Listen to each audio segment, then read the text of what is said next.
Hello wonderful home cooks, today we are tackling something special, a recipe that's a little bit more rustic, a little bit more refined but absolutely satisfying. Braised rabbit in white wine with herbs, roots and vegetables.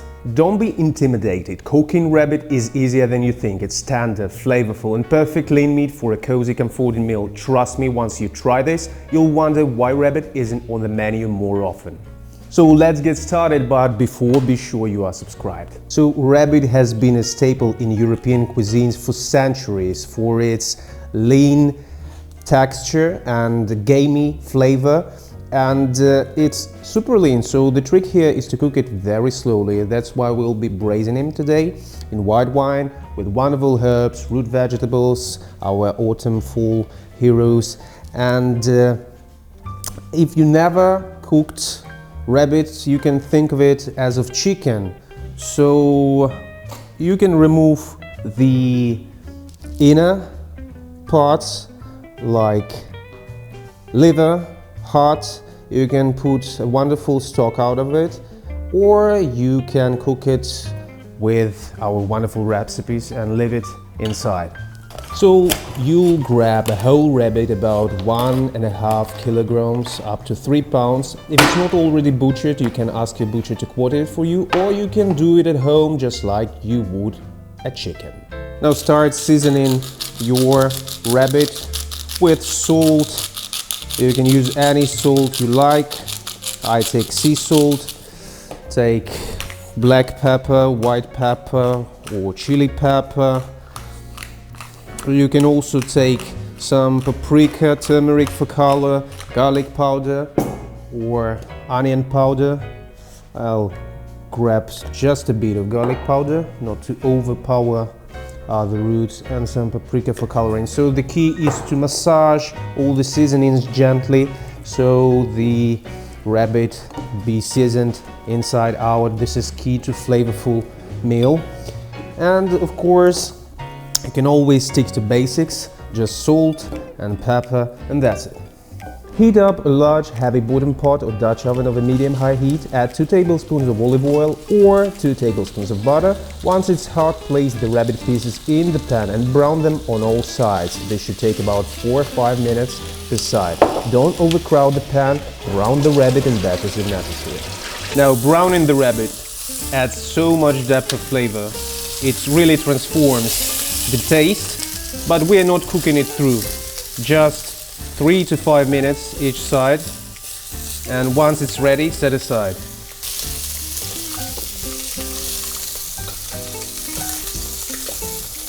In the same pot, add another splash of olive oil if needed, and throw your vegetables and roots like large onion, carrots, celery stalks, daikon, parsnip, even parsley roots, or anything to your liking. Saute these veggies with a pinch of salt for about 5 minutes until they start to soften and caramelize. Add unpeeled head of sliced whole garlic. Cook for another minute until fragrant. This is the real celebration of roots and ground vegetables. So I want to introduce another very fragrant that will complement our dish. So I take fennel. Not seeds, but fresh fennel. Take 1/4 of it, maybe 2/4. It has such a herbaceous, such oilish, herbaceous note, so I put it, also cut it rustically and put it in quarters, 2/4. And I also take ginger, some 2 to 3 rustic slices, and introduce it to the pan, waiting for a beautiful caramelization to come out.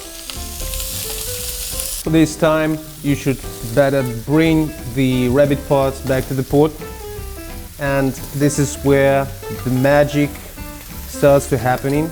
We are bringing wonderful fragrance with white wine.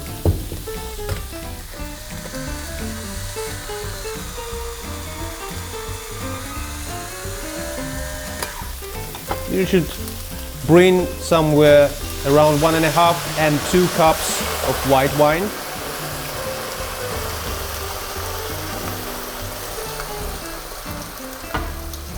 Let it simmer for 3 to 5 minutes until the alcohol evaporates. Once the alcohol is off, add 1.5 cups of chicken stock or simply hot water to the pot. That's what I do because all the roots and vegetables will create itself a beautiful stock, you can imagine. This will all give us braising liquid that keeps the rabbit moist and tender. Get those herbs in the mix. You can take bouquet garni made with fresh thyme, rosemary, bay leaves. If you don't have fresh herbs, you can use dried.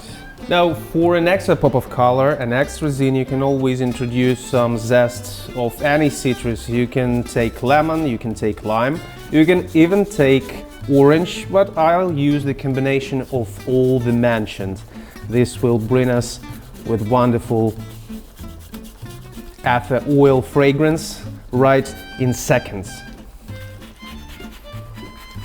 So let the braised liquid gently simmer for several minutes, and at this point you will have two options. You can either put the lid on, picking it occasionally and let it simmer on low heat for about an hour, or you can put it in the oven without any lid on. That's what I do. Both variants are acceptable, both variants are great. We are slow cooking, so this is a great time to do your chores, to relax, to do whatever you want. You have about 1 hour. Don't forget to spoon the braising liquid on top of our wonderful rabbit, and after about an hour the rabbit should be perfectly tender. The sauce will have thickened and reduced slightly. Remove the rabbit from the pot, set it aside on a serving platter. To finish the sauce, turn the heat up to medium and let it reduce for a few more minutes until it reaches your desired consistency. You can introduce slurry, you can introduce flour to thicken it a bit.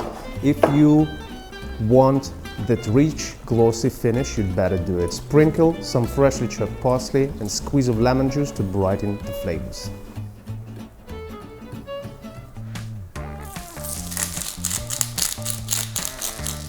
So it's time to plate up. You better spoon that luscious sauce on top of your rabbit. You can serve it with mashed potatoes, and I've got a wonderful recipe of creamy mashed potatoes right here in the corner. So wonderful root vegetables, onions, carrots, parsnips, daikon, radish, some fennel. Let's try it. The rabbit soaked in that rich herb-infused sauce is the ultimate comfort food. It's tender, flavorful, perfect for impressing at dinner parties or just treating yourself to something special. Thanks to oven braising, it's crispy outside and super tender inside. And these vegetables, oh my god, it's so complimenting to this tender meat. No words. Thanks for cooking with me today. Don't forget to like, comment, subscribe. Have a nice day, have nice holidays, and see you next time.